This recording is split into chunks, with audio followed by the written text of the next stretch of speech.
Acompaña. Dios le bendiga. Buenas noches a todos los que nos acompañan en esta noche, ¿verdad? En este tiempo de reflexión bíblico. Y aquí desde Puerto Rico, ahí detrás ve el background, el Río La Plata, aquí en Bayamón, a donde vivo cerca, ahí de Río La Plata. Y a aquellos que están viviendo fuera de Puerto Rico están añorando, ¿verdad?, estar acá, especialmente con el calor. Así es. Bueno, primero quisiera darle las gracias a Carla y a William por la invitación, ¿verdad?, compartir con ustedes sobre el tema de paternidad espiritual, un tema muy importante y creciente en medio de nuestras iglesias. Y quisiera comenzar reconociendo el carácter delicado del tema. En este tema, me parece, primero, estamos tratando con hermanos y hermanas en Cristo. Amén. Eso es muy importante, no perder de vista, ¿verdad?, ese hecho. Segundo, estamos tratando con algo que se vio a través de la historia de la iglesia y del texto bíblico, especialmente en las cartas de Pablo, y hasta el mismo Jesús. Vemos que Jesús en ocasión tuvo que reconocer que los fariseos, los saduceos estaban equivocados porque desconocían las escrituras, ¿verdad? Y un ejemplo de esto es cuando él le dice: ustedes escudriñan las escrituras y os parece para ustedes que ellas son, ¿verdad?, las que dan vida eterna. Sin embargo, ustedes no se han percatado que ellas, esas mismas, son las que den testimonio de quién yo soy. Entonces, siguen estudiando la Biblia y siguen negando quién yo soy cuando lo que tú estás estudiando apunta y resalta quién yo soy. Y en otra ocasión lo dice bien claro, que porque ignoráis, ¿verdad?, son ignorantes de la Escritura. Entonces, vemos en la Escritura, tanto en la persona de Jesús como Pablo, que él tuvo que ir corrigiendo tendencias y enseñanzas que eran contrarios al evangelio. Amén. Y una de las responsabilidades grandes del maestro, el pastora, maestro de la palabra, no es solamente la proclamación y la enseñanza de la palabra, es la defensa del evangelio contra falsos profetas, del cual Timoteo nos habla, que en los postreros días van a haber falsos profetas y maestros que van a engañar la grey. Entonces vemos como Pablo, por ejemplo, en la carta a los Gálatas: oh Gálatas, ¿quién le ha cambiado su manera de pensar? Ese no es el evangelio. Y aunque venga un ángel con otro evangelio, no lo reciban. Entonces, la problemática en la historia de la iglesia, en el texto bíblico, vemos que, y Pablo escribiendo a los Corintios lo dice: es necesario que estas cosas sucedan para que se conozcan quiénes son, refiriéndose a los que traen falsas enseñanzas. Ahora, de nuevo, el tema de falsa doctrina es delicado, y lo vemos con Pablo, porque estamos tratando con hermanos y hermanas en Cristo. Así como Pablo a los Gálatas ni los saluda. En la carta de Gálatas no hay saludo. Así es. Reprensión, comienza con reprensión a la luz del evangelio. Este no es el evangelio que yo le prediqué. Entonces, ustedes han introducido otro evangelio. Y me parece que ante el tema que estamos considerando, nos encontramos con la situación de una introducción de interpretaciones bíblicas que no cuadran con las escrituras. Amén. Son novedades contemporáneas. Así es. Entonces, en esta noche voy a intentar tocar algunos de estos puntos, ¿verdad? Porque hay mucho que decirse, pero por el tiempo que tenemos que limitarnos. Entonces, quiero decir, ¿verdad?, que con mucho respeto y cuidado yo procuro tratar con este tema, pero eso no quita el hecho de hablar la verdad. Así es. ¿Ok?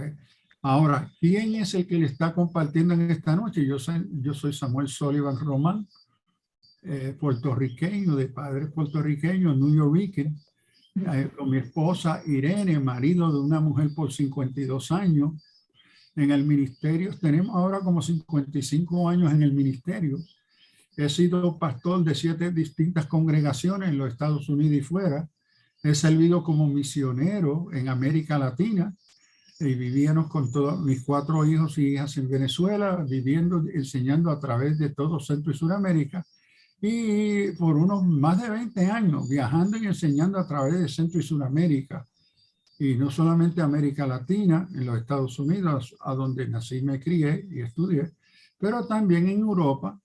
Fui el cofundador del Seminario Teológico Pentecostal en Moscú, Rusia, donde por 12 años viajaba a enseñar los cursos de teología.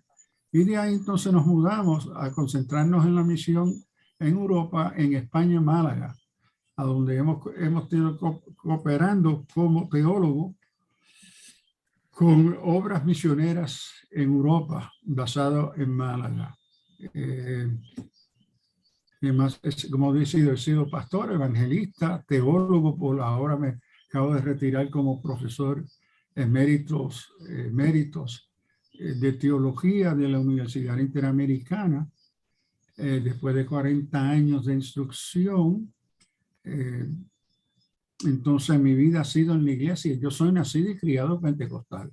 Yo nací en la cuna pentecostal, me crié en la iglesia pentecostal, aunque he trabajado con diferentes denominaciones reformadas, metodistas, bautistas y otros con los cuales sigo cooperando, enseñando y predicando. Ahora, algo de mi formación, de formación teológica, mi bachillerato lo hice en el Colegio Bíblico de las Asambleas de Dios, en Springfield, donde hice un bachillerato en pedagogía cristiana.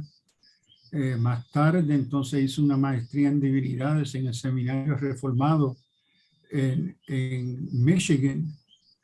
Entonces, de ahí, después de esos 4 años residenciales, tiempo completo, donde me dieron una beca, me becaron entonces a Union Seminary en Nueva York, residente, una maestría en teología sistemática con una especialización en teología latinoamericana.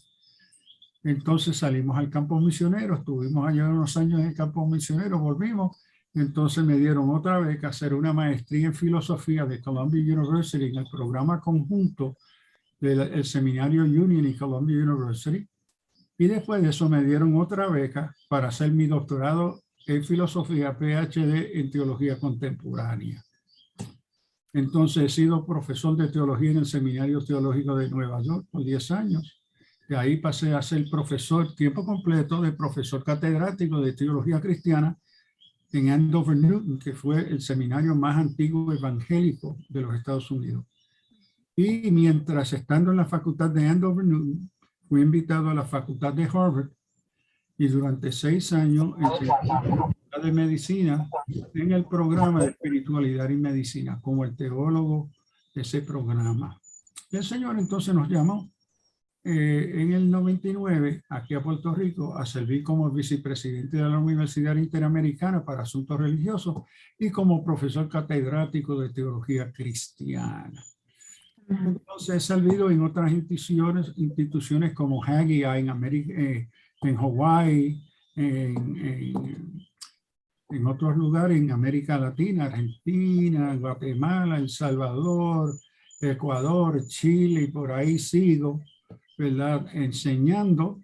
Y eso es algo del trasfondo que forma mi acercamiento al tema de esta noche. No es solamente académico, sino pastoral, teológico, bíblico sobre todo, bíblico. Ahora, para cerrar esta parte, sí quiero estar claro que mi supuesto bíblico es que las escrituras son palabra de Dios inspirada por el Espíritu Santo.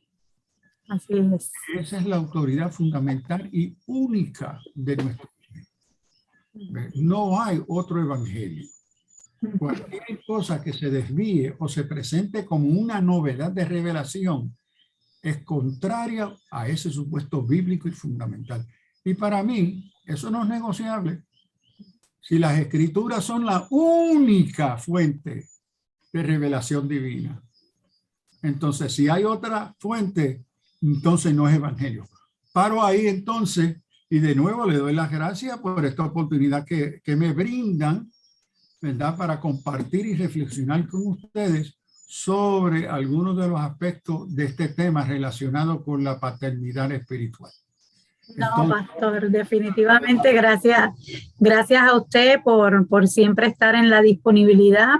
Es algo que lo vamos también a tocar más adelante, además de su vasta experiencia ministerial y académica, está en la disposición de conectarse con nosotros para poder compartir todo eso que el Señor ha podido permitirle conocer y para que otros podamos tener esa iluminación de parte de Dios y tener esa libertad que es la que dice que cuando conocemos la palabra nos hace libre. Así que gracias por estar aquí con nosotros. Así que sin más preámbulo, habiendo el pastor hecho esta introducción acerca de su experiencia, de cuál es su conocimiento académico, también ministerial, que en otra ocasión también queremos invitarle, pastor, para que cuente su testimonio, que yo sé que también va a ser de bendición para muchas personas.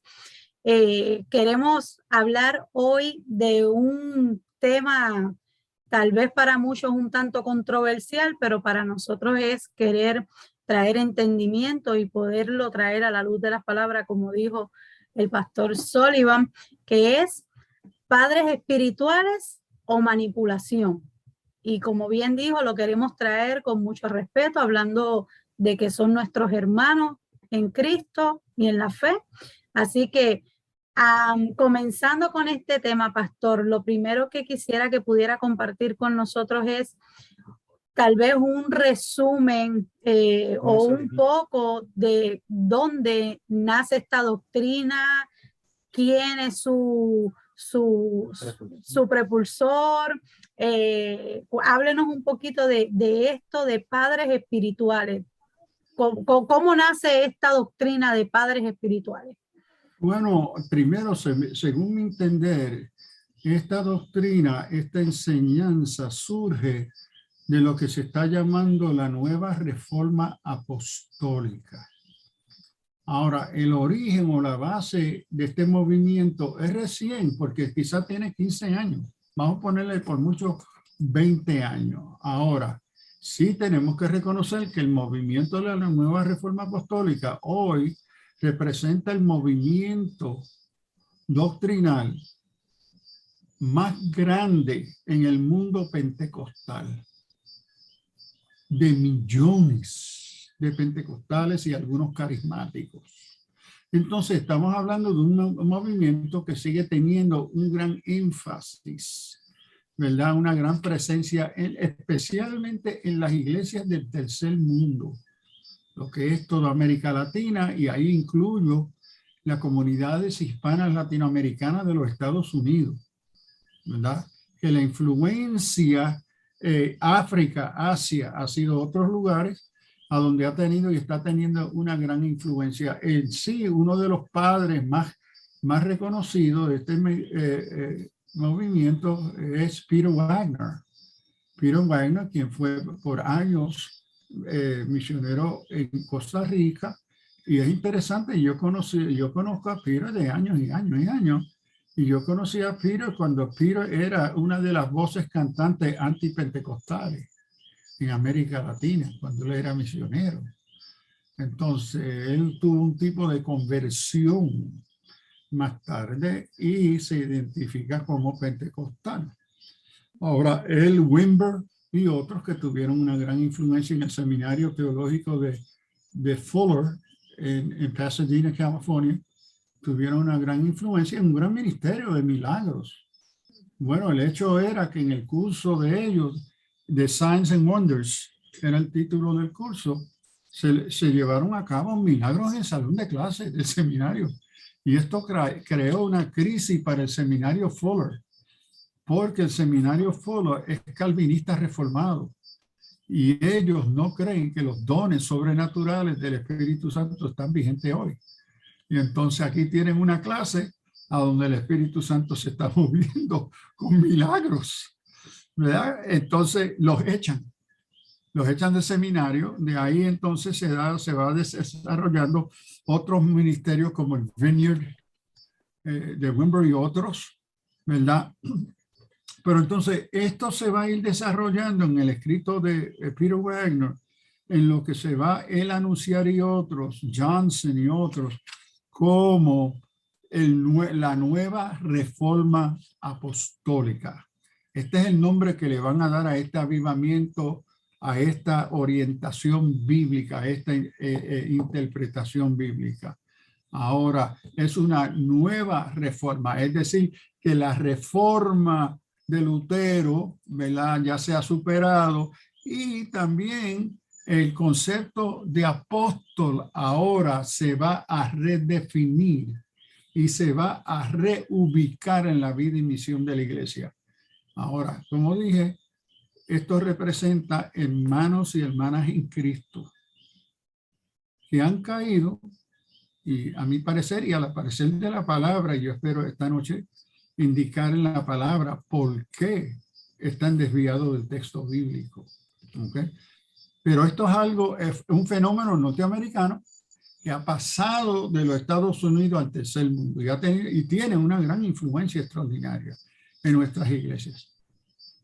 Pastor, a modo de un resumen para las personas que nos están escuchando que a lo mejor no tienen bien claro lo que es esta reforma, esta nueva reforma apostólica, ¿usted pudiera dar un resumen, algo bien sencillito para que nuestros oyentes puedan entender mejor de qué se trata? Sí, se trata que ha habido hoy un nuevo avivamiento ante los 5 ministerios apostólicos de Efesios 4. Y el Señor dio a la iglesia algunos apóstoles, profetas, evangelistas, pastores y maestros, que hay una nueva época de avivamiento y de expresión de la dirección apostólica. Y aquí el énfasis, que es distinto a los otros avivamientos, que en mi opinión los saca de las escrituras. Primero, muy peligroso. En los escritos de Wagner y otros y otras que están escribiendo, que son los maestros del movimiento, afirman que ellos están en otro nivel de revelación. Afirman que ellos reciben revelación de ángeles. Y uno hasta afirma que Dios consulta con él antes de hacer sus decisiones. Entonces, se crea un movimiento a donde lo que va a servir de revelación supera lo revelado en la escritura. Y entre las cosas que va a fundar, el por qué se llama la nueva reforma apostólica, es que va a ubicar al apóstol como la persona superior, mayor, a quienes todos los otros en la iglesia tienen que estar sujetos. En la nueva reforma apostólica, el lugar del pastor es secundario. Ahora, ¿por qué este énfasis? En la teología doctrina de esta nueva reforma apostólica, se está utilizando malmente Efesios 4, que él dio a la iglesia apóstoles. Y lo que están afirmando es que ahora hay, y el texto bíblico afirma, una jerarquía de autoridad, de unción, de poder, de revelación. Y que esta jerarquía comienza con el apóstol y el profeta. Y el énfasis en la nueva reforma apostólica es apóstol y profeta. ¿Por qué? Porque ellos interpretan que así como el apóstol Pablo y otros recibieron revelación divina, que es lo que constituye el Nuevo Testamento, el apóstol hoy también recibe revelación divina. Es decir, el apóstol hoy es el portavoz de la nueva revelación de Dios, que está a otro nivel de las escrituras y que no tiene que estar sujeto a las escrituras. Lo otro que acompaña al apóstol es el profeta, porque el profeta es el que recibía la revelación. Ahora, la confusión bíblica, teológica que tiene es que en el Nuevo Testamento el profeta no recibe revelación. Cuando Pablo escribe la carta a los Corintios, que está tratando con los ministerios y los dones, capítulo 14, él es claro que aquellos que van a desempeñar el ministerio de profeta son para exhortar, consolar y edificar el cuerpo de Cristo. ¿Por qué? Porque en el Nuevo Testamento el profeta no trae revelación divina. En el Antiguo Testamento sí, pero no en el Nuevo. Hay lo que se llama una descontinuidad. Y la práctica de revelación en el profeta se descontinúa en el Nuevo. El que va a recibir la revelación es el apóstol y no todo apóstol. Porque hay apóstoles que no recibieron revelación divina. Entonces, pero ellos interpretan que tanto el apóstol como el profeta, ambos reciben revelación contemporánea hoy para dirigir la iglesia, y ellos son las autoridades máximas a los cuales los otros miembros del cuerpo de Cristo necesitan someterse.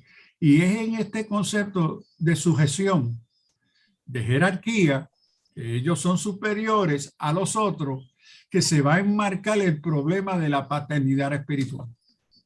Amén. Y antes de seguir avanzando, hay algo que usted tocó que me gustaría tal vez escucharle su opinión, y es que se ha desarrollado en países tercermundistas. Pregunto, porque lo que nosotros hemos podido ver es que obviamente sí hay ha habido un gran impacto en lo que es Centroamérica, Latinoamérica. ¿Esta doctrina tiene alguna base para la que se haya desarrollado de esta manera en estos países el asunto económico y el asunto político? ¿Por qué prospera? ¿Por qué prospera en esos países? Sí, bueno, hay varios elementos, no solamente bíblicos, teológicos, históricos, sino culturales y políticos sociales. Mi experiencia en América Latina de más de 20, 25 años, estar enseñando, predicando, moviéndome y viviendo en América Latina, es que aquí tenemos que reconocer que el contexto latinoamericano, cultural y sociopolíticamente, se entiende dentro del marco de la estructura de clase. En el caso de nosotros en los Estados Unidos, Puerto Rico, nos definimos por estructura de raza. Entonces, hay unos criterios distintos. En América Latina, el fenómeno de la estructura de clase apoya, refleja las estructuras de jerarquía. Es decir, nuestros países centroamericanos se han formado dentro de jerarquías de dictadores. Y eso se ha convertido en la historia como algo normal. Entonces, en esas estructuras de poder, especialmente en categorías de clase, bueno, como dice la canción en español, a donde manda capitán, no manda marinero. Entonces se ha creado condiciones de sujeción, que el indio se somete al cacique, no se le cuestiona al cacique. Entonces esa actitud cultural, social, política se presta para ser manipulada por líderes que tienen espíritus de cacique, de ser opresores, en este caso de la iglesia, del rebaño. Y vemos que Pedro nos dice, tengan cuidado que hay aquellos que vienen vestidos de oveja, pero son lobos. Los que están buscando su propio dinero, esto se ha dado en la historia de la iglesia. Entonces, ese elemento social cultural se presta, me parece a mí, para ser manipulado. Por ejemplo, en uno de mis pastorados en Boston, donde la mayoría de la congregación era centro y suramericana, la minoría era puertorriqueña, cuando los convocaba a reuniones para hacer decisiones congregacionales, ellos me decían, no, pastor, aquí no tenemos nosotros, pero usted es el pastor, usted nos dice a nosotros. ¿Cómo nosotros vamos? No. Los puertorriqueños en la congregación era lo que venían a cuestionar. No, yo cuestiono, yo propongo, pero los latinoamericanos esto le tenía bien raro. ¿Cómo están cuestionando la autoridad pastoral si él es el cacique? Entonces, eso se presta, creo, en diversas maneras. El otro elemento que corresponde y acompaña a este es el nivel de escolaridad. Es otro fenómeno, porque mire, si algo es tan importante en nuestra fe cristiana, se requiere leer y entender lo que uno lee. ¿Ve? En la parábola del sembrador, el Señor fue bien claro que hay aquellas cosas que impiden que la semilla dé fruto. Y entonces estamos viendo en el contexto de América Latina, me parece a mí, esta nueva doctrina rara de la nueva reforma apostólica, me parece refleja los tres peligros que Jesús en Mateo 13 resaltó con la semilla y el sembrador. Porque dice que el sembrador salió y sembró y una de las semillas cayó en el camino y no dio fruto. Vinieron las aves y se la comieron. La otra cayó en pedregales y porque no tenía profundidad ante el sol se quemó, no dio fruto. La tercera cayó entre los espinos y los espinos ahogaron la semilla y no dio fruto. Entonces, la que dio fruto fueron los que oyeron, porque note, todos oyeron. El que cayó en el camino oyó, el que cayó en pedregales oyó, el que cayó en espinos oyó, pero los tres impedimentos a que la semilla diera fruto era primero la ignorancia. Y Jesús mismo lo dice cuando más adelante, capítulo 13, él dice, estos son aquellos que oyeron y no entendieron. Estos son los que caen en el camino. Entonces hay un gran nivel de ignorancia bíblica, que hay una lectura superficial, emocional del texto que sirve tristemente a ubicar el texto, a decir lo que yo quiero y lo que yo siento. La segunda semilla que cayó en los pedregales es el emocionalismo. Recibieron el mensaje con gozo. El emocionalismo, uno de los peligros de nuestra formación pentecostal, y yo soy pentecostal, es que a veces el emocionalismo define la escritura para nosotros, describe qué es lo que el Espíritu Santo o lo determina, es como nos sentimos.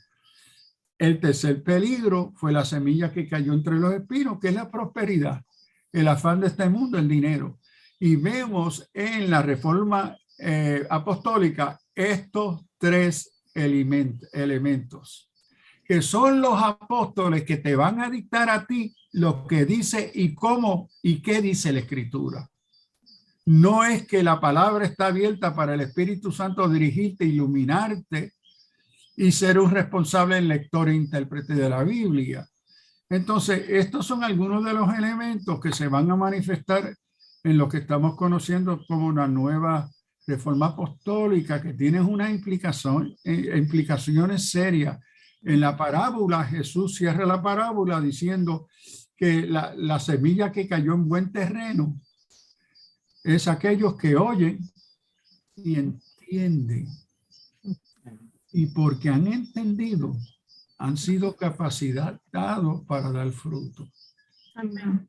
Entonces vemos en este asunto apostólico, entre otros problemas que existen con este movimiento, el asunto de superar la revelación bíblica de la Escritura es para mí la más grave, porque si uno tiene otros medios de revelación, entonces uno está poniendo la autoridad de la Escritura secundario.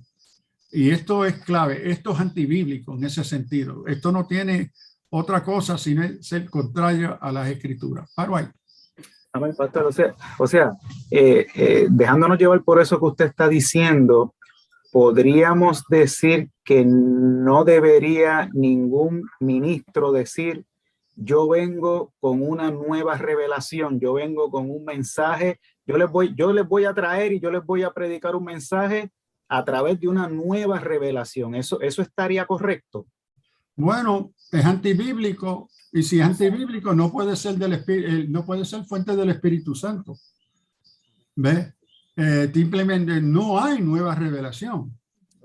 Hay iluminación y tristemente muchas veces se confunde. Yo he visto esto como pastor.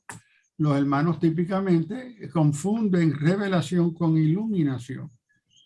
La revelación es la palabra de Dios y no hay un sustituto, no hay otra cosa, sino esta palabra, que esta es la revelación, la única revelación. Ahora el Espíritu Santo, el autor y fuente de esta revelación divina, ahora que tenemos la Escritura, continúa relacionándose con el creyente como el iluminador de aquello de cuál fue el autor. ¿Y quién mejor te explica el contenido de un libro sino su autor?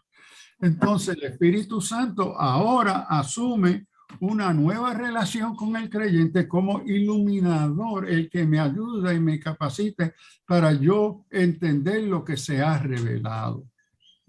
Y esto para mí es muy importante, el lugar de la persona del Espíritu Santo, especialmente en la vida misión y la relación de los miembros del cuerpo de Cristo, el uno con el otro.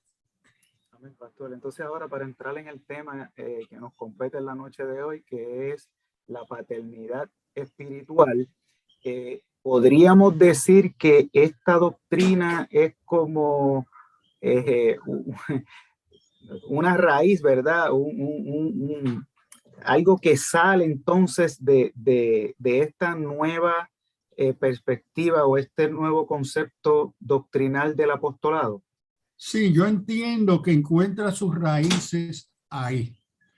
Es decir, porque a mí mejor entender, yo leyendo la literatura de sus autores, entiendo que lo que se está promoviendo, que encuentra su origen en el nuevo apostólico, es el asunto de jerarquías de poder, donde parten de la premisa que Efesios 4, donde dice, y él dio a la iglesia apóstoles, profetas, evangelistas, pastores y maestros, que lo que se marca ahí es jerarquía. El que tenía todo poder y autoridad sobre la enseñanza y la dirección de la iglesia era Pablo. Sin embargo, eso refleja una lectura profundamente superficial de los que dicen eso. Porque si algo Pablo sigue repitiendo en sus cartas, que él es consiervo, que él no es superior a ellos, ¿verdad? Entonces ellos ignoran. Es de nuevo, me parece ignorante, y espero que sea ignorante y no manipulación, porque yo veo la ignorancia algo más de mayor cuidado, ¿verdad? Que el que quiere manipular el texto bíblico.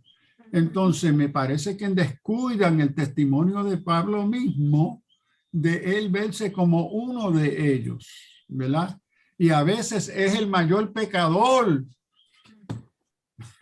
Se está él mismo rebajando, ¿verdad? Entonces, ¿qué sucede? En esa afirmación de la jerarquía de Efesios 4, interpretarlo como jerarquía, entonces van a ubicar los ministerios de Romanos 12, 1 Corintios 12, Efesios 4, los van a acomodar dentro de esa jerarquía de poder. ¿Ok? Ahora, Efesios 4 sí refleja un tipo de jerarquía. Pero la jerarquía que me parece que refleja Efesios 4 y las cartas paulinas y Cristo son jerarquías de servicio, jerarquías de diaconía, jerarquía del desempeño de los dones, que estamos a servirlo el uno al otro. ¿Ves? Entonces, pero ellos no lo están interpretando así. Entonces, la jerarquía en sí no es mala, no es antibíblica. es cómo se interpreta y se utiliza el concepto de jerarquía. Porque el concepto de jerarquía lo podemos ver ilustrado en el Antiguo Testamento con Moisés y Jetro. Viene el suegro y dice, mira, mijo, tú te estás matando. Tú tienes tanta carga de este gran pueblo. No, no, mijo, delega, nombra jefes. Y es interesante que lo que se repite en el Antiguo Testamento para describir esta jerarquía es la palabra hebrea Rosh. La palabra hebrea Rosh se utiliza para identificar el rey, el jefe, el mayor, el encargado, el que desempeña poder, y también como la cabeza, porque Rosh en hebreo literalmente quiere decir cabeza de un animal, la cima de un monte, es el mayor, ¿ok? Entonces, en todo el Antiguo Testamento sí tenemos un modelo de jerarquía. En el Antiguo Testamento eso es bíblico. Ahora note quién es el que mueve a Moisés a establecer esa jerarquía. Jetro, su suegro. Pero entonces cuando llegamos al Nuevo Testamento vemos que hay un cambio serio, porque cuando llegamos entonces al Nuevo Testamento encontramos que Jesús cambia el modelo. Y vemos en Mateo 20, 25 al 27, entonces Jesús los llamó y les dijo, sabéis que los gobernantes de los gentiles se enseñorían sobre ellos y los que son grandes ejercen autoridad sobre ellos. Entre vosotros no será así. Me parece ese no será así. Se ignora, se rechaza dentro de la nueva reforma apostólica. Más bien, dice Jesús, cualquiera que anhela ser grande entre vosotros será vuestro servidor, y aquí es esclavo. Y el que anhela ser el primero entre vosotros será vuestro siervo, de nuevo esclavo. De la misma manera, el Hijo del Hombre no vino para ser servido, sino para servir. No vino para ser cafela. La palabra aquí en griego, como líder, el que manda, es cafela, sino vino para ser esclavo, de manera que el Hijo del Hombre vino para ser, no para ser servido, sino para servir y para dar su vida en rescate de muchos. Entonces, vemos lo que llamamos una descontinuidad de la jerarquía. Modelo de jerarquía de líderes, porque en el Antiguo Testamento habían líderes. Se usaba la palabra Rosh en hebreo y se repite a través del Nuevo Testamento. Pero cuando llegamos al Nuevo Testamento, eso no continúa. Hay una descontinuidad a donde Jesús rompe la continuidad. Es Jesús mismo. No será así con vosotros. Se está dirigiendo a sus apóstoles, sus discípulos, ¿verdad? El que quiera ser grande tiene que ser siervo. Entonces Jesús mismo marca la transición que va a verse en lo que más adelante va a ser la iglesia, el cuerpo de Cristo, y el único en la iglesia, la cabeza, el cafela, es Cristo. Y todos sus miembros son esclavos y esclavas. Entonces, lo que ha hecho la reforma apostólica es deformar la estructura y las relaciones cotidianas de la vida y misión de la iglesia, imponiendo sobre las relaciones una jerarquía ajena a la identidad y misión y el deseo del Señor de la iglesia. Y Jesús dice, no será así con vosotros, sino, y vemos que Pablo, escribiendo la carta a los romanos, va a utilizar la metáfora, el ejemplo del cuerpo de Cristo, que somos miembros. Así que, hermanos, os ruego por las misericordias de Dios que presentáis vuestro cuerpo como sacrificio vivo, santo y agradable a Dios, que es vuestro culto racional. No os conforméis a este mundo, más bien transformaos por la renovación de vuestro entendimiento, de modo que comprendéis cuál sea la voluntad de Dios, buena, agradable y perfecta. Y aquí Pablo, en el contexto del primer siglo greco-romano, él está diciendo, miren, no sigan el modelo del mundo de la jerarquía greco-romana. Esa jerarquía, ustedes la conocen como opresora. Esto ha sido la cruz más grande que ustedes, especialmente como judíos y ahora como cristianos, van a tener que cargar. Y ahora la nueva reforma quiere reinventar la opresión de la jerarquía sobre los miembros del cuerpo de Cristo. Ahora, claro, jerarquías de poder. Porque las jerarquías de servicio son bíblicas. Pero es en la jerarquía del poder que ellos proponen y pretenden enseñar como bíblica, es que yo soy superior a ti y tú estás sujeto a mí. Y han convertido esa jerarquía en el vocabulario de padre. Como padre, yo tengo autoridad sobre ti. Sin embargo, miren lo que nos dice Jesús, que si tú me vas a seguir a mí, tú tendrás que dejar padre y madre, porque el único que manda soy yo.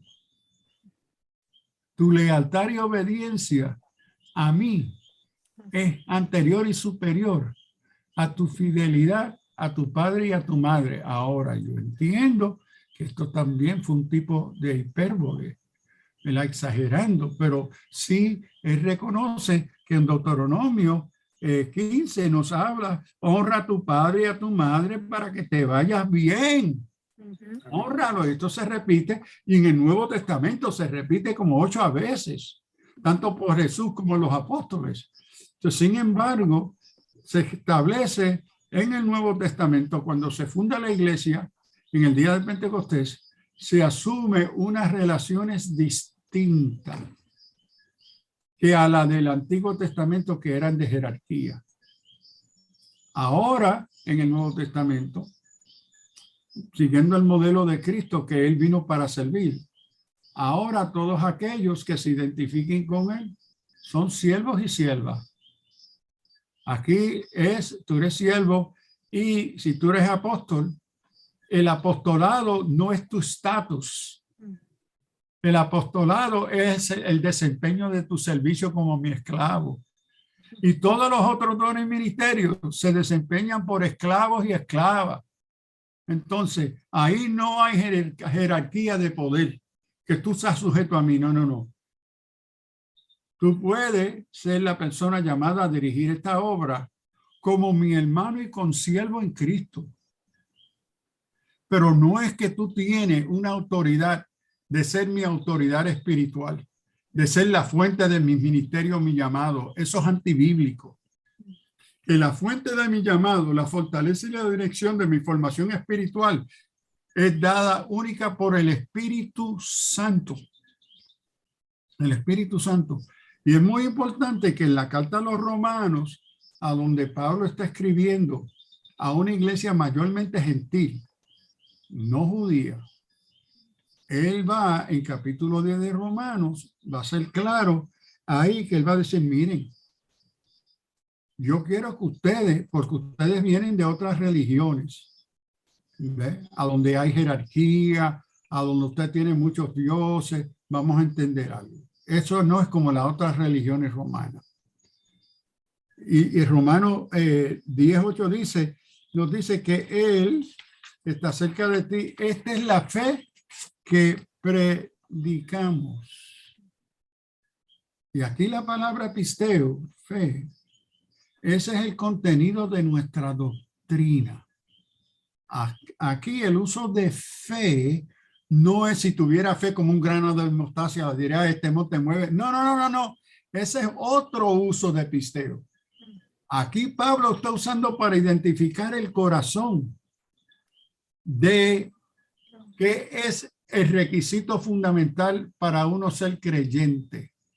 Si te va a identificar como cristiano, si confesares con tu boca, y esto es público,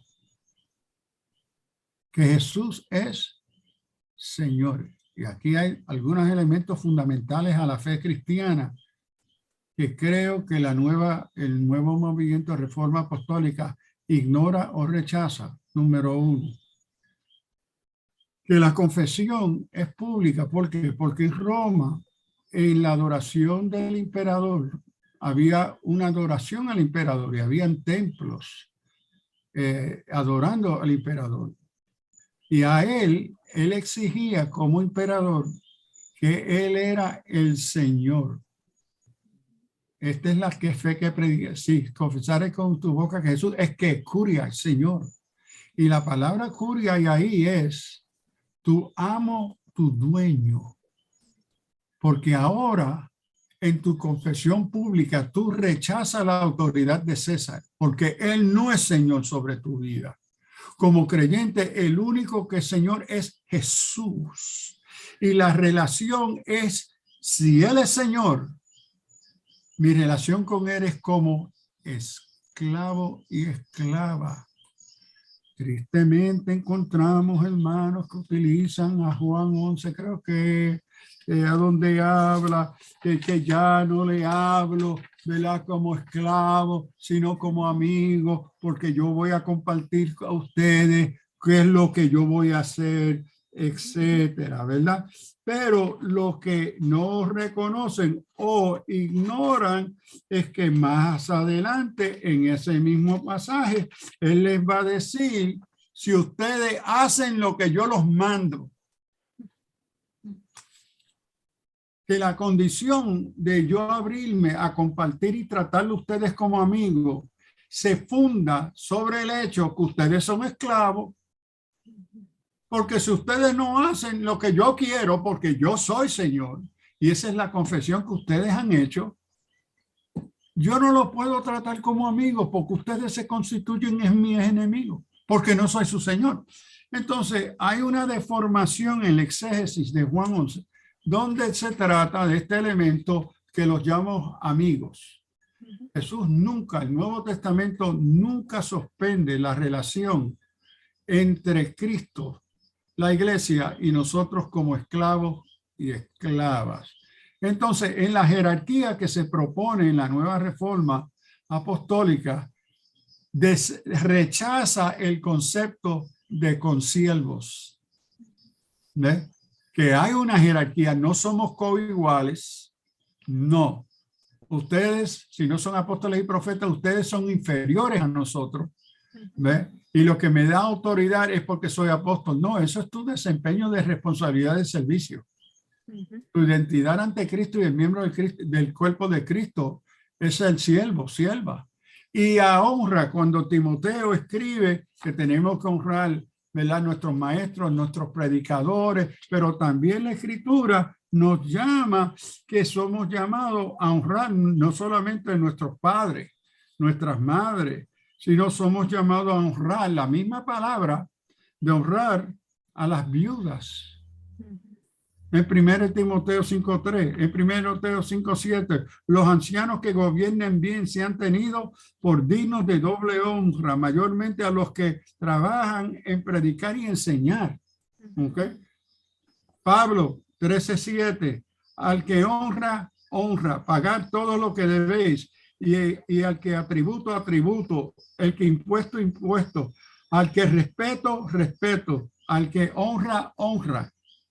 1 Pedro, honrar a todos.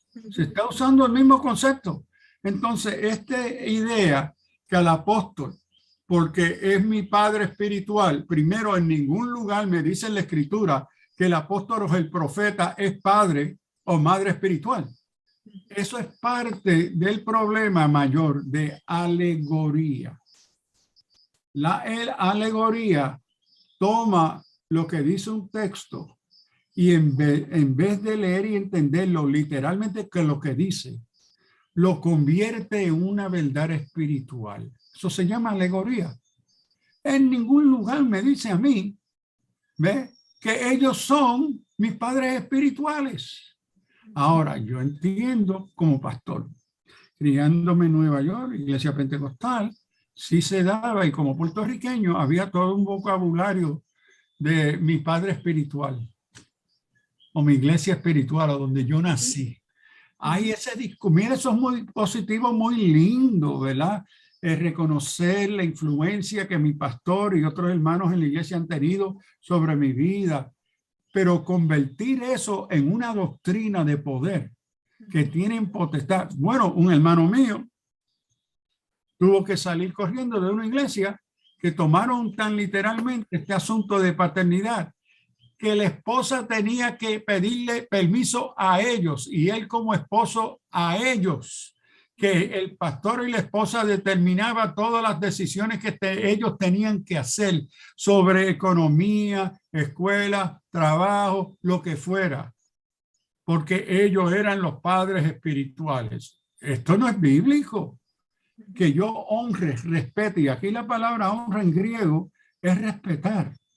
Debemos de respetar. Y si el Espíritu Santo está obrando en la vida del creyente como debe, el Espíritu Santo crea en el creyente ese respeto, esa disposición a agradecer, ¿verdad? Y bendecir a nuestros hermanos y nuestras hermanas.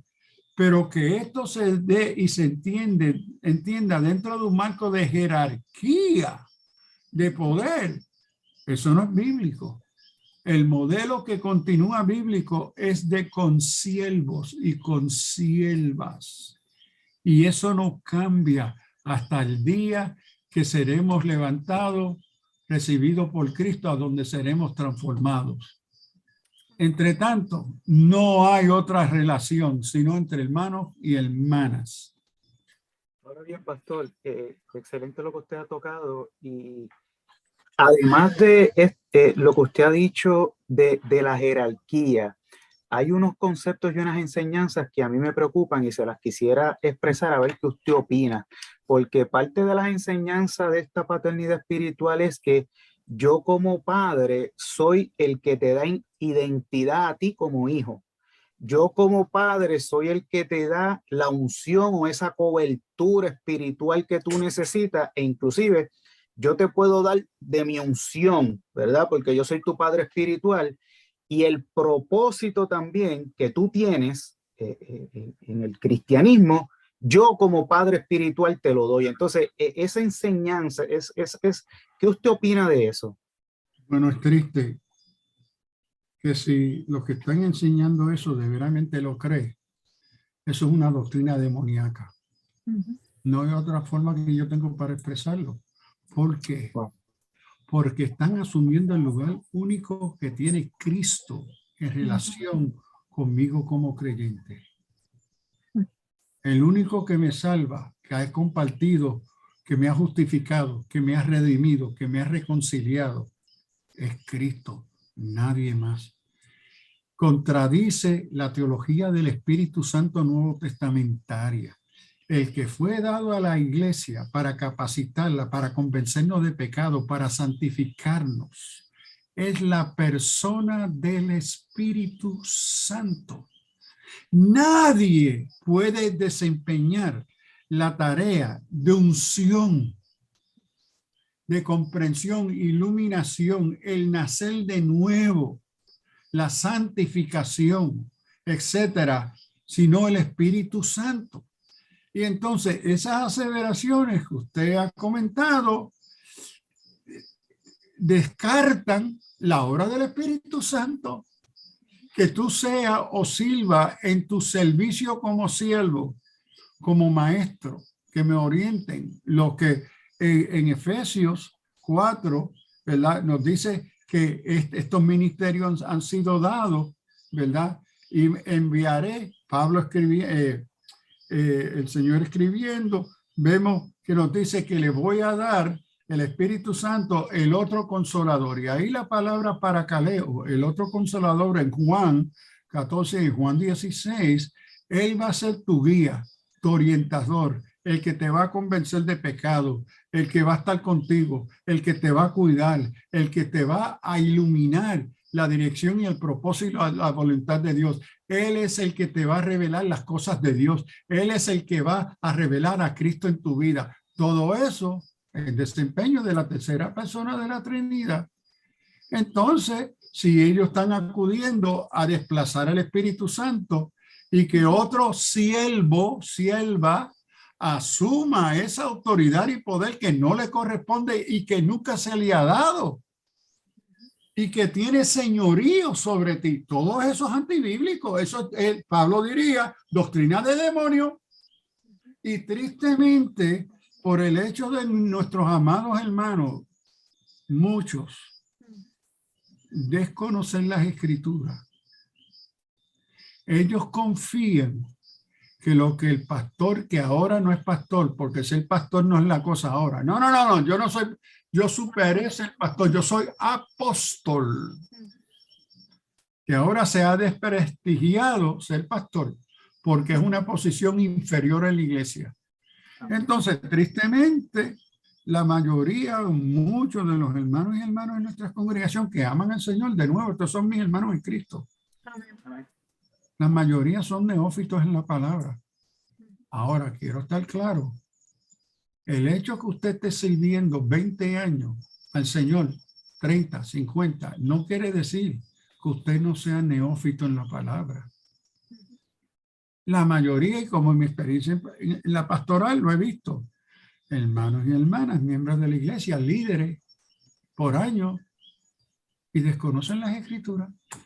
¿Cuáles son los dos servicios más a donde menos gente llega? El estudio bíblico, el servicio de oración. Pero quieren ser líderes de la iglesia que es dirigida por la palabra, pero no tienen interés en ser discípulos de la palabra. Entonces, en este vacío del conocimiento bíblico, se le está robando la oportunidad al Espíritu Santo de iluminar la palabra, porque la iluminación del Espíritu Santo viene a través de la palabra, ¿ve? No por las emociones, no por el canto, no por la música, sino por la palabra. Y cuando la mayoría del pueblo no le interesa el estudio sistemático de la palabra con maestros, porque el ministerio más renombrado de Cristo y de la iglesia fue el del maestro. Observen eso, es el del maestro. Y cuando Pablo la carta a los Efesios incluye pastor, en griego es pastor maestro, porque la tarea fundamental pastoral es primero preparar discípulos. Porque si tú no preparas discípulos, ¿cómo ellos van a desempeñar los ministerios? ¿Y cómo van a defender el evangelio si lo desconocen? Porque no han sido estudiantes de la palabra. Entonces el discipulado es fundamental. Entonces, tristemente, por la prioridad de muchos de acercarse bajo maestros preparados para instruir en la palabra, lo que surge es fácilmente ser convencido por retórica evangelística, retórica espiritualista, ¿verdad? De emociones, que son convencidos por las emociones, pero desconociendo la palabra. Esto es una crisis que tenemos. Hermanos que aman al Señor, yo no dudo eso, pero no lo aman suficiente para establecer una prioridad de escudriñar las escrituras y hacerlo con maestros y maestras de la palabra, que ellos también han sido discípulos bajo maestros preparados. Y así que pudiéramos decir, pastor, para tal vez ir desmembrando un poco esto de padres espirituales, como siervos que somos en el cuerpo de Cristo, nuestra principal función, sea cual sea nuestro ministerio, es el del servicio. Y que lo principal que tiene esta doctrina es de jerarquía, de que hay posiciones.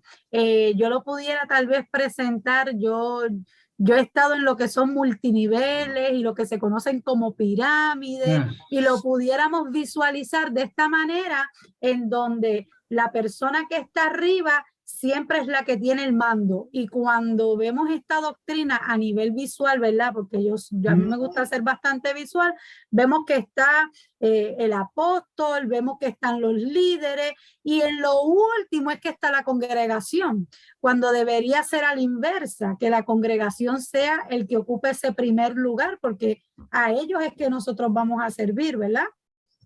Y que esa principal persona en nuestras vidas y en nuestras comunidades de fe es Cristo y es el Espíritu Santo, que es el que nos dirige.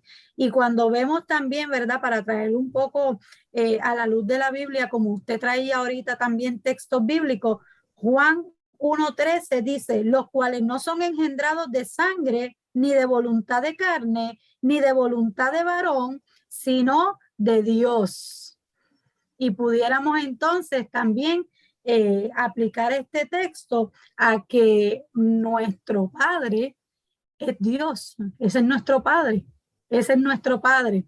Y en cuanto a nuestro ministerio tal vez pastoral, como usted mencionaba ahorita, podemos buscar ese versículo de Primera de Pedro 5:2, en donde dice, apacentad la grey de Dios que está entre vosotros, cuidando de ella, no por fuerza, sino voluntariamente, no por ganancias deshonestas, sino con ánimo pronto, no como teniendo señorío sobre los que están en vuestro cuidado, sino siendo ejemplo de la grey. Así que nosotros venimos a servir y tenemos gran responsabilidad en el ministerio pastoral de cuidar a esas almas que fueron compradas a precio de sangre. Amén. Y vemos que en el pasaje que leíste, a donde Dios nuestro Padre, ahora como están usando la analogía, ahora a donde violan la palabra, no es en la analogía que Dios es mi Padre. Eso está claro. Yo estoy sujeto. Es la fuente de mi vida, de mi salvación, etcétera. Pero entonces hacen la maroma de alegoría. La alegoría es transformar y espiritualizar que ahora el Padre soy yo el apóstol. Y ustedes deben su lealtad y su vida, su unción y bendición a mí. Ese brinco de analogía a alegoría es antibíblico. Dios es nuestro Padre. Ahora, aquí otro elemento bien marcado, no solamente en el asunto de paternidad y la nueva reforma apostólica, pero esto es un problema casi universal en nuestras iglesias y no tienen que ser pentecostales. Es como la cultura moderna posmoderna ha influenciado y nosotros hemos bautizado como bíblico el concepto del individualismo. El individualismo es el fruto del humanismo pagano, aristotélico, Kant, Sartre, Nietzsche, Rousseau y por ahí uno sigue. Es un invento demoníaco. ¿Por qué? Porque el individualismo hace imposible la unidad. Y el deseo de Cristo en su última oración fue, Señor, que ellos sean uno como tú y yo somos uno, y que así el mundo sepa que tú me enviaste. Entonces, ¿qué sucede? La iglesia y aquí específicamente nuestra iglesia pentecostales han bautizado el individualismo. Entonces, ¿qué hacemos con Hechos 2? Que en el día de Pentecostés vino el Espíritu Santo, ¿verdad? ¿Y quién recibió el Espíritu Santo? El individualismo ha deformado el testimonio de Hechos 2, porque nosotros predicamos y enseñamos, yo recibí el Espíritu Santo. Hemos individualizado la recepción del Espíritu Santo. En el día de Pentecostés, el Espíritu Santo fue dado a la iglesia, no al conjunto de individuos. Fue en su carácter de estar juntos y unánimes, obediente. ¿Ve? Por eso Romanos Pablo en Romanos va a hablar del cuerpo de Cristo, a donde somos miembros el uno del otro, a donde cada uno se ayuda por la coyuntura, que se ayuda mutuamente, que lo que el Espíritu está trabajando es con personas, no individuos. El concepto de individualidad, autonomía de la persona, desaparece cuando uno se constituye miembro del cuerpo de Cristo, porque somos miembros, cada uno desempeñando una función necesaria para el bienestar de todos. ¿Ve? Entonces, esta jerarquía marca la importancia de la individualidad, que rompe y hace imposible la comunión de los santos. Uno no puede tener comunión con un conjunto, con un bonche de individuos. El Espíritu Santo fue dado a la iglesia como persona, no como poder, no como energía, no como influencia, ¿verdad? Sino como una persona. Esta es otra descontinuidad del Antiguo Testamento. El Ruach del Antiguo Testamento se revela de una forma distinta del Nuevo. Viene una persona, el otro consolador, coigual con Jesús, eterno, infinito, santo, trascendente, omnipresente, ¿ok? Residente en el creyente. Entonces, el que crea la capacidad de unidad es el Espíritu Santo, porque desaparece la individualidad. Lo que hay son relaciones interpersonales, el uno con el otro y el fuerte apoyando al débil. ¿Ve? Pero que esa visión pneumatológica del Espíritu Santo de la iglesia, de los siervos y las siervas, se deforma totalmente en esta nueva reforma apostólica. Entonces lo que tenemos, y triste que los que no lo sabían, hay como 15 diferentes niveles de apostolado. Y cada uno de ellos tiene que pagar una cuota distinta. El ser apóstol no es gratis. Tú tienes que pagarlo. Es un negocio frío. Como decía la hermana, están estos negocios de jerarquía, pyramid scheme, se llaman en inglés. Eso es un pyramid scheme. ¿Ve? Que se está dando, manipulando para dinero. Y de aquí el apóstol ahora tiene que ser próspero. Pierde la identidad de esclavo porque ha superado esa etapa. Y eso le quería traer, que dentro de esa misma individualidad, por el mismo desconocimiento, escuchamos los discursos en donde ya la centralidad no es Jesús, en donde ya la centralidad no es traerme a esa corrección, a esa transformación, a ese aliento de esperanza. Ahora el discurso es, tú tienes identidad, tú tienes que conocer cuál es tu identidad, tú tienes el poder dentro de ti para prosperar. Si tú das tanto, vas a prosperar en esta área. Si tú, entonces el discurso ciertamente es totalmente fuera de la centralidad del evangelio. Sí, y interesante porque este asunto de identidad me parece a mí uno de las áreas de estudio mío que me interesa mucho, es la filosofía moderna posmoderna. Y dentro de la estructura de la modalidad filosófica posmoderna es identidad. Porque tu identidad y quién tú eres es una construcción social. Y lo más importante a definir tu mundo es tu identidad y cómo tú entiendes y manejas tu identidad. Es altamente individualista, es narcisista, tiene que ver con yo y yo. Y hedonista, porque además que el yo busca hacer aquello que le gusta, que le hace sentir bien, que sirve para darle identidad. Lo que me da a mi identidad como cristiano no es mi pastor, no es el apóstol, no es el predicador, el evangelista, es la palabra. La identidad yo la encuentro en Cristo, en la palabra, la encuentro en mi relación con la persona del Espíritu Santo. Note que el que produce esa identidad, esa espiritualidad, Pablo escribiendo a los Gálatas me dice que es el Espíritu Santo porque es el reflejo del fruto del Espíritu. ¿Y quién es el único que es capaz de crear, ¿verdad?, la moral de Cristo en nosotros?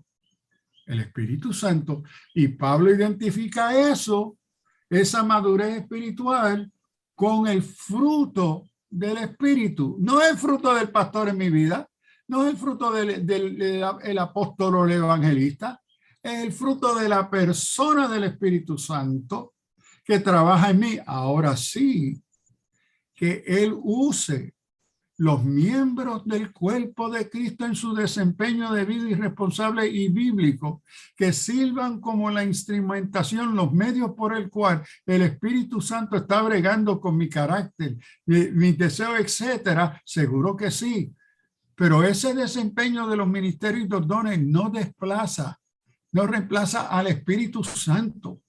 Y aquí aquí también se crea otro problema neumatológico, es decir, de la teología de la doctrina del Espíritu Santo, que los dones y los ministerios no son los indicadores de tu espiritualidad.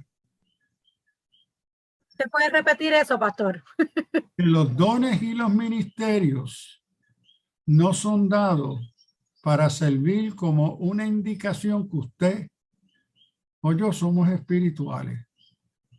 Hemos vivido en los últimos 2 o 3 años grandes líderes, maestros, profetas, teólogos, evangelistas, que parecen, un ministerio de sanidad, milagro, y viene a ser que eran unos inmorales. ¿Ves? Y el peligro es que la iglesia ha interpretado que yo puedo saber que tú eres espiritual por el ministerio que tú desempeñas. Yo puedo saber que tú eres espiritual y maduro por los dones que tú ejerces. Ahora, ¿qué es el problema fundamental bíblico teológico con eso? Es la Escritura me dice, y Pablo lo repite, que todo don y ministerio es una expresión de regalos, de jariz, de gracia de parte de Dios. No es algo que yo merezco, que yo me lo gano.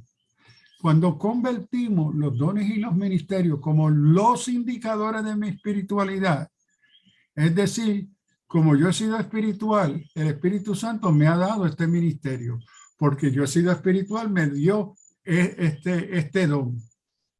Entonces, el peligro destructivo al testimonio de la Escritura es que convertimos los dones en medallas, los dones en trofeos.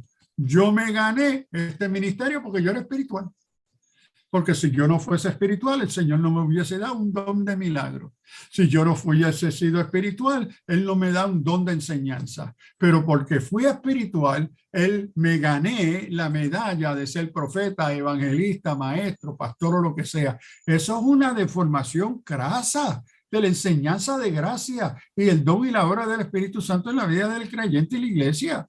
Pero esto es lo que tenemos, por de nuevo, desconocer que todos los ministerios y dones, no importa cuál sea, es un regalo de parte del Espíritu que usted y yo no merecemos. Y yo he llegado a entender que son medios por el cual el Espíritu Santo me ayuda, me capacita, me corrige, me bendice, para yo ir creciendo de gracia en gracia, por la misericordia, no porque yo me lo gane. Entonces, esta jerarquía de poder, este individualismo, el asunto de la identidad, todo destruye el lugar del Espíritu Santo en la vida y misión de la iglesia. ¿Ves? Y lo que es triste, y lo peor es que es un negocio frío. Un negocio, le están sacando millones a los hermanitos, y entre los más humildes que no tienen, y pastores que quieren sentirse en autoestima, le dice, tú tienes que ser apóstol. ¿Ves? Ahora, yo era pastor, pero ser pastor es inferior, es un llamado inferior. Mire qué cosa, un llamado inferior al cual el Señor ha depositado el cuidado, la gracia, es inferior. En eso, pastor, es interesante que lo traiga, porque dentro de esa misma línea de la individualidad y del discurso de identidad, lo podemos ver como una doctrina en donde hay un problema de ego, hay un problema de realmente de identidad, porque si tu identidad está cimentada en lo que otros pueden demostrarte por medio de la fuerza o de la manipulación, pues es un problema de identidad. Seguro que sí. Creo que una de las grandes crisis que vive actualmente, principalmente pastores y líderes en la iglesia, en el mundo moderno, postmoderno que estamos viviendo, en lugar del pastor o la pastora, no hay lugar de respeto. Es una sociedad postcristiana secular. Entonces, aquellos que se llaman líderes, y yo no me llamo líder, yo soy un esclavo. El único líder, cafela, es Cristo. Así se usa en el Nuevo Testamento. Entonces, ¿qué sucede? En el pensar moderno, este asunto que yo soy ha creado entonces una crisis en lo que se llaman los líderes de la iglesia, porque la sociedad no los reconoce, no los apoya. Es una sociedad postcristiana secular. Entonces, el liderazgo, especialmente en nuestras iglesias humildes, a donde el único lugar de respeto que ese hermano, esa hermana tiene en la comunidad donde vive, es que es pastor o pastora. Y aquí quiero contar rapidito el que fue presidente del concilio al cual yo pertenecía, cuando él no fue renombrado, porque él había sido renombrado varias veces, cuando él no fue nombrado obispo. Y en esa ocasión yo fui nombrado obispo del concilio. Me senté con él y dije, Samuel, es que tú no entiendes lo que esto representa. Tú estás muy joven todavía. El único lugar a donde yo recibo respeto, que me pongo una corbata, me pongo un suit, es como ministro. Y los años que fui obispo. Ahora, ¿a dónde yo he vivido y trabajo? En un restaurante limpiando platos. ¿Quién me respeta? Nadie. Lo único que me daba dignidad, respeto, identidad, era mi identidad como ministro del evangelio. Entonces, hoy vemos una crisis de identidad, porque en una sociedad postcristiana, secular, no hay lugar para el ministro. Entonces, ante esa crisis de identidad, ¿a dónde y quiénes van a definir mi identidad? El mundo. En este caso, la secularidad de ese mundo, ahora lo tenemos en el apóstoles, que se atreven a decir, yo soy el que voy a darte a ti identidad. Yo define tu identidad. Lo otro, que esta crisis de identidad resulta en una crisis de inferioridad. Porque como soy despreciado, no respetado, ¿cómo entonces yo recupero mi sentido de respeto, ¿verdad? De propósito? Entonces tengo que buscarlo en otro medio. Y en vez de encontrar la palabra y el Espíritu Santo ser el medio que define quién soy, que me da seguridad, que en sí define y me mantiene mi identidad en Cristo, que Pablo repite y repite y repite y repite, que estamos en Cristo, pero ahora, como en el mundo secular, el que me va a definir ante mi crisis de identidad e inferioridad va a ser el apóstol, va a ser el profeta, otro que está en una crisis de identidad, otro que está en una crisis de inferioridad, que necesita ejercer poder.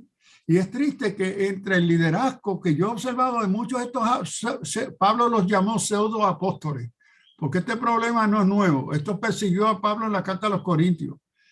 ¿Qué vemos? Que Pablo dice que estos son motivados primero por poder, que ya hemos hablado. Gloria. Quieren ser riquezas, el negocio del apostolado, prestigio. Bueno, yo he ido a iglesia a donde yo he sido el predicador y no me han dejado subir al púlpito hasta el último momento porque yo no era apóstol.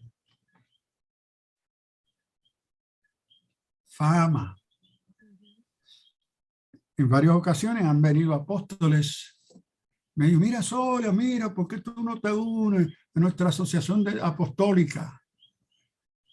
Ven bajo nuestra cobertura. Yo soy el apóstol Tari, yo tengo la cobertura. Yo no, hermano, ya yo tengo cobertura apostólica. Sí, hermano, ¿con qué organización? Yo vivo bajo la cobertura del Padre, del Hijo y del Espíritu Santo. Y no me cobran ni un centavo.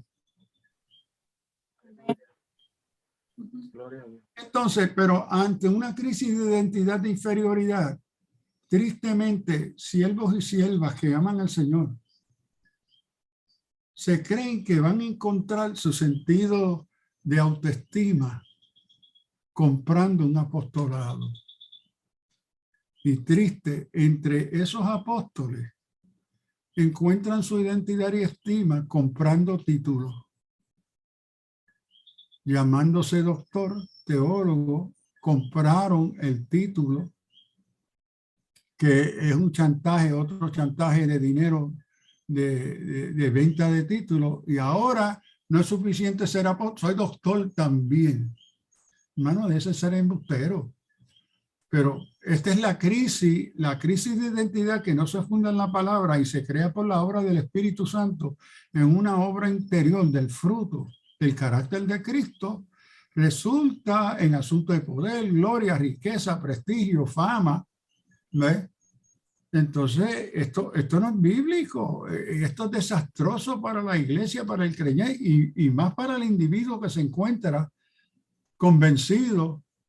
Mira, vuélvete a la palabra, pídele al Señor que por su palabra te ilumine y vea tu error, porque esto es horrible, el daño que le están haciendo a millones de nuestros hermanos y hermanas que aman al Señor y no desconocen que están siendo manipulados. Y eso es un pecado horrible, que se manipule un siervo del Señor para los beneficios de poder y dinero. Pastor, y entonces le pregunto, ¿verdad? Porque una de los textos principales que utilizan, además, ¿verdad? Del de Timoteo, del de Pablo con Timoteo, está el de Hebreos 13:17, en cuanto a que dice, obedeced a vuestros pastores y sujetad a ellos, porque ellos velan vuestras almas como quienes han de dar cuenta. Esa parte yo creo que casi nunca la leen, pero bueno, para que lo hagan con alegría y sin quejarse. Porque le traigo el texto bíblico, ¿verdad? Porque dentro de lo que estamos hablando y lo que estas personas que se llaman ser padres espirituales. Ese es Hebreo. Hebreos 13:17. Sí, aquí lo tengo. Y bueno, vamos a mirar al texto, ¿ok? Y ver qué es lo que lo dice. Y de hacer bien y de la ayuda mutua, no nos olvidemos, porque tales sacrificios se agrada a Dios. Obedecer a vuestros pastores, ¿ok? Entonces, déjame buscar aquí. Se me brincó aquí de 13. Lo que dice, y sujetar obedecer a vuestros pastores. Seguro, los que lidian entre nosotros, estamos llamados a ser obedientes. Pero esa obediencia no es absoluta, no es incuestionable. El único que tiene a quien yo le debo toda obediencia, sin excepción, es a Cristo. Por eso que en el contexto de pastores tenemos que cuidarnos. ¿Por qué? Porque lo que preside, lo que vino antes de pastores y ovejas, es mi relación con Cristo. Y esa relación con Cristo es como mi Señor, a quien yo le pertenezco. Entonces, ¿quién es mi amo? No es el pastor. El pastor no es mi dueño. El pastor es uno que mi amo ha llamado a acompañarme y ayudarme. Y en ese desempeño responsable y bíblico de pastorear, yo debo de ser obediente, seguro. Pero esa no es la relación absoluta o primaria. Eso es una relación secundaria. La relación no negociable primaria es Jesucristo como mi amo, mi dueño. Él es mi buen pastor. ¿Ve? Entonces, que os hablaron la palabra de Dios. Yes, ahora mire la condición. ¿Qué vamos a hacer con estos pastores que están enseñando falsas doctrinas? Esa es la pregunta que le tenía después. Entonces, ¿qué vamos a hacer con estos pastores que se están inventando de la manga doctrina? Que están enseñando que ellos reciben doctrina de ángeles y que los apóstoles sobre ellos reciben doctrina de ángeles y se la enseñan a ellos. Entonces, la condición de obedecer, ¿verdad?, a vuestros pastores es si le están hablando palabras de Dios, considerar el cual haya sido el resultado de su conducta. ¿A dónde está el testimonio del fruto del Espíritu en la vida de ese pastor, de esa pastora? ¿Cómo está el asunto de prosperidad y el materialismo mundano demoníaco en su vida? ¿Ah? ¿Cómo entonces consideramos que eso es contrario al evangelio y al testimonio del cristiano? ¿Cómo entendemos que hablaron la palabra de Dios cuando están presentando una jerarquía y relaciones antibíblicas, a donde están desplazando la obra del Espíritu Santo y atribuyéndose a ellos esa gloria, ese poder y esa unción? Entonces, si esa es la relación pastoral, yo no lo tengo que honrar.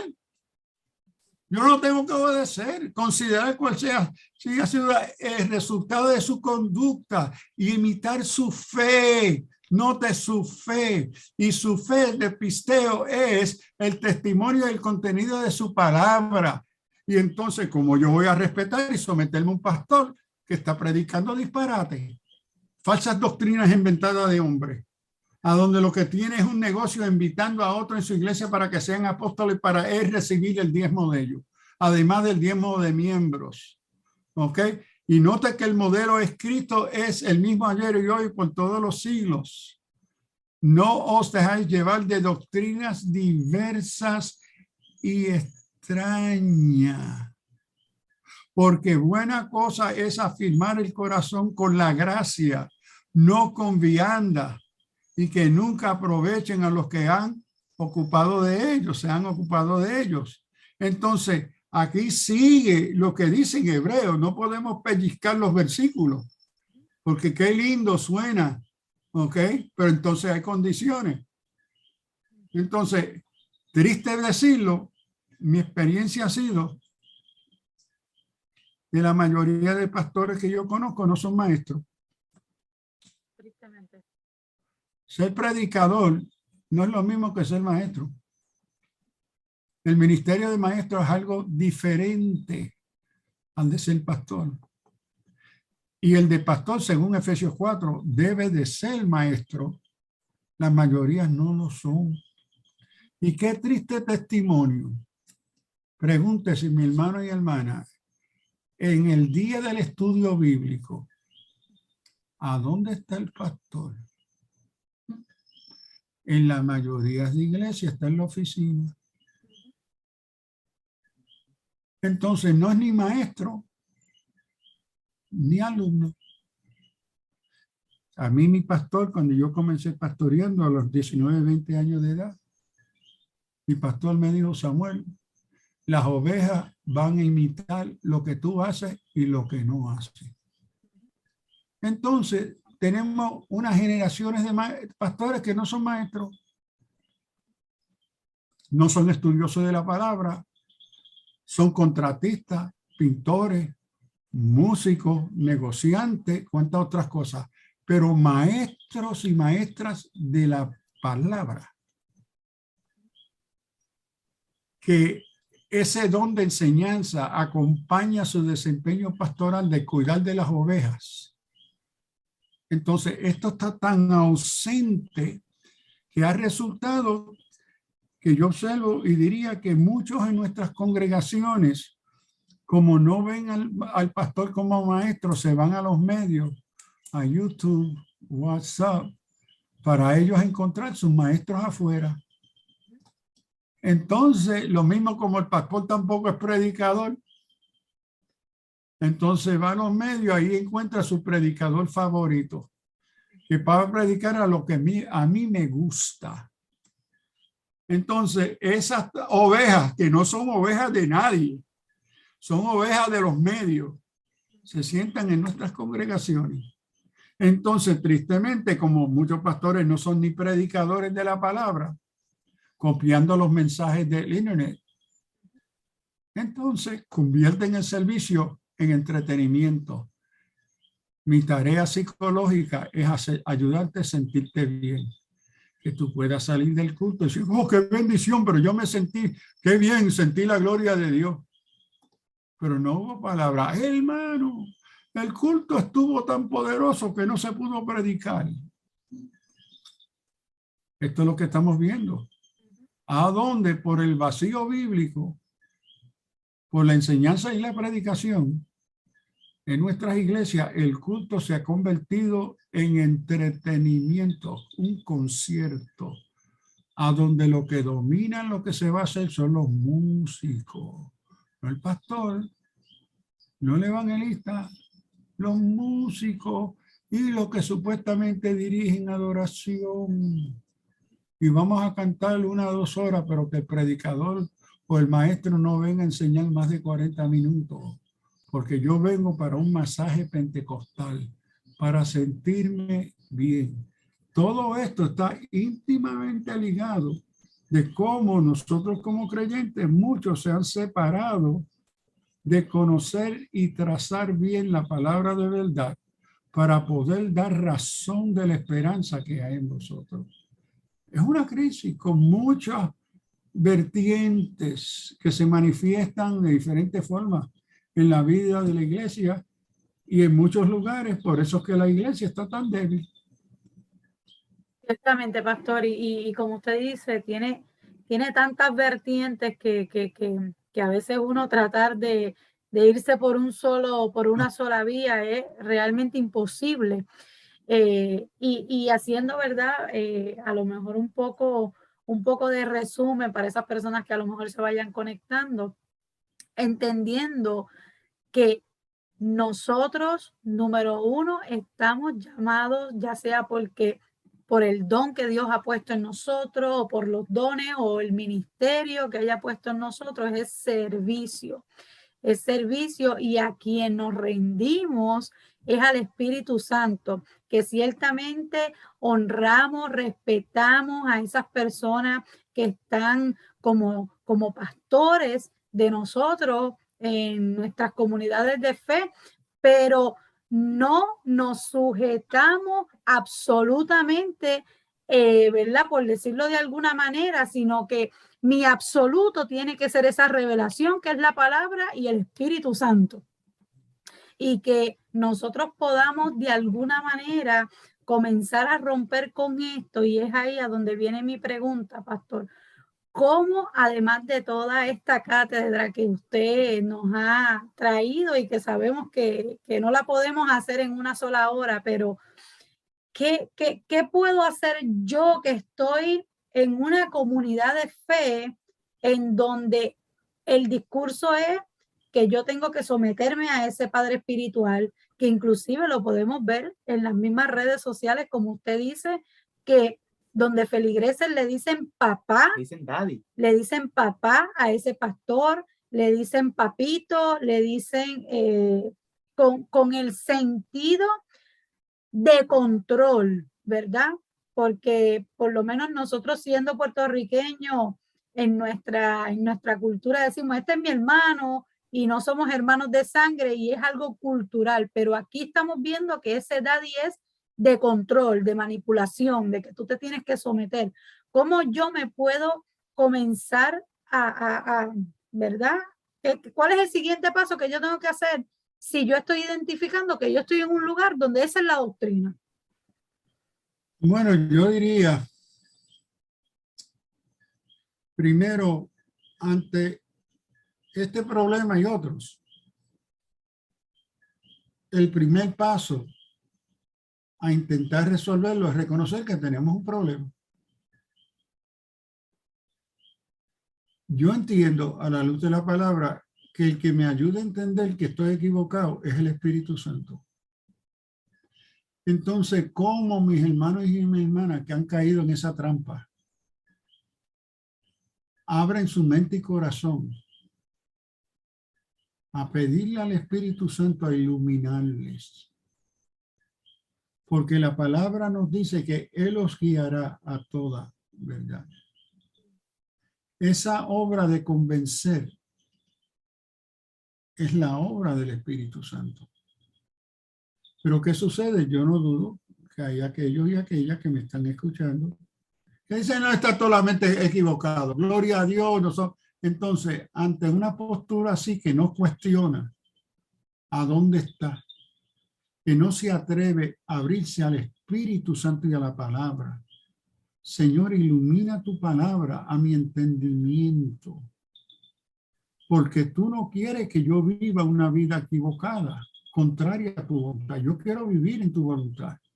Entonces, Señor, si estoy equivocado, enséñame, ayúdame y hazme sensible a esa verdad. Porque yo quiero servirte y yo no dudo que los hermanos y las hermanas que están en este asunto del no aman al Señor. No lo dudo. Han caído en lo que Pablo llama una mentira, como los Gálatas. Ha venido otra revelación a desplazar la revelación dada por Cristo a la iglesia. Entonces, la respuesta a esa es, espérate. Si honestamente yo estoy procurando conocer la voluntad de Dios, si estoy equivocado o no, ¿cómo abro mi mente y mi corazón al Espíritu Santo y la palabra? A la revelación dada por Cristo, por el Espíritu Santo, a nosotros en las Escrituras. Entonces, si no hay esa sensibilidad espiritual de yo cuestionar a dónde estoy parado, nada va a cambiar. Entonces, eso no es una espiritualidad bíblica, que es el otro problema. ¿Cuántas veces en mi vida yo me he tenido que parar? Señor, aquí yo estoy equivocado en esto? Porque yo entiendo y en cuántas ocasiones el Señor me dice, bueno, tú estás medio equivocado. Esta parte de lo que tú estás entendiendo y creyendo aquí es bíblica. Pero en esto y esto, cuídate. Eso no es bíblico. Oh, gracias, Señor. Porque el Espíritu Santo, que es el autor de las Escrituras, ahora me acompaña como discípulo de la palabra. Cuando yo estaba haciendo mi doctorado en filosofía y teología, uno de mis mentores me dio un libro y me dice, Sullivan, lee este libro que acaba de ser publicado y la semana que viene tú te vas a sentar con el autor del libro, un gran teólogo alemán. Él está aquí en Nueva York y él estará dictando unas cátedras aquí y tú y yo nos vamos a sentar con él y tú le vas a hacer una reseña crítica de su nuevo libro. Yo me puse a temblar, que como el gran teólogo Moltmann, Jürgen, no. Entonces, cuando estamos dialogando, yo, bueno, me parece que aquí esto está un poco, y él dice, no, Sullivan, es que tú no entendiste lo que yo quise decir ahí. Ahora, déjame aclararte a ti lo que eso quiere decir. ¿Quién mejor aclararme el texto que su autor? Me voy yo a debatir con el autor que lo que él escribió y la intención que él tenía en escribir no era lo que él quería, que yo le voy a decir, eso no fue. Entonces, ante la palabra, yo aprendí, Señor, tú eres el autor. Aquí tengo tu palabra. Acompáñame ante mi reflexión, en mi oración. Ilumina mi mente y mi corazón. Y a donde yo esté equivocado, corrígeme. ¿Ok? A donde yo tengo que aprender verdades que todavía yo desconozco, que están ahí, ilumíname para yo verla y entenderla. Entonces, me parece que esa apertura ante la palabra y el Espíritu Santo debe de ser la postura cotidiana del creyente ante la palabra. Porque otros hermanos en Cristo no pueden reemplazar o desplazar la obra del Espíritu Santo en entender la verdad del Evangelio. Entonces, y nadie puede desplazar al Dios Trino, Padre y Espíritu Santo, como mis padres. Nadie puede asumir esa postura de ellos. Ninguno de ellos es creador. Ninguno de ellos es mi salvador. Como si atreven a presentarse como sustituto a nuestro justificador, redentor, nuestro reconciliador, nuestra bendita esperanza. Y ellos asumen que ellos tienen la autoridad para tomar ese lugar. Y que en vez de orar, Abba, Padre, al Dios celestial, que yo me tengo que dirigir a ellos como Padre, como Abba. Que sean sinceros, que abran sus mentes y sus corazones. ¿Verdad, Señor? Si yo estoy equivocado, ayúdame a reconocer mi error, porque yo te amo. Yo quiero vivir en tu voluntad. Pero si yo he caído aquí en una doctrina falsa, Señor, mi deseo es que tú me lo dejes saber y me ayudes a salir de esto.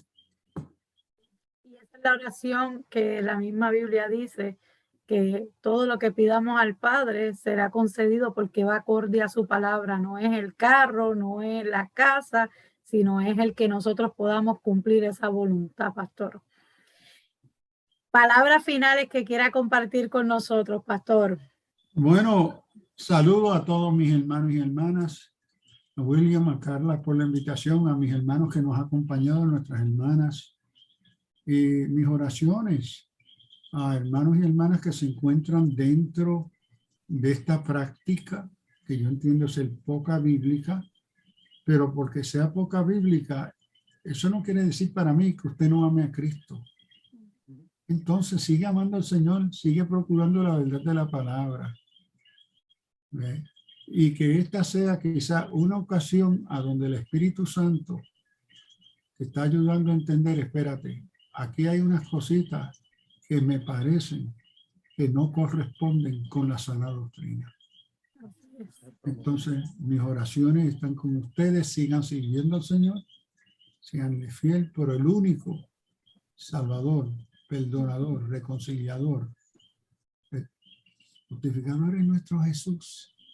Él es mi amo. Amén. Y porque es mi amo, yo soy su esclavo, él me trata bien, pero tengo que obedecerle. Y él, como yo conozco a Cristo, desconocer las escrituras es desconocer a Cristo. Así es. Porque el único medio por el cual para nosotros Cristo se ha revelado es por las escrituras. Escudriñenlas para que encuentren y conozcan la verdad. Dios le bendiga. Amén, pastor. Muchas gracias. Para nosotros ha sido un honor, un placer poder tenerle en este live. Así que desde acá, desde Texas, esperamos poder traerlo pronto para acá, pero le enviamos un abrazo bien caluroso. De nada, abrazos de aquí, de Puerto Rico, y hasta la próxima ocasión, Dios mediante. Amén, pastor. Le amamos. Dios te bendiga. Buenas noches. Amén.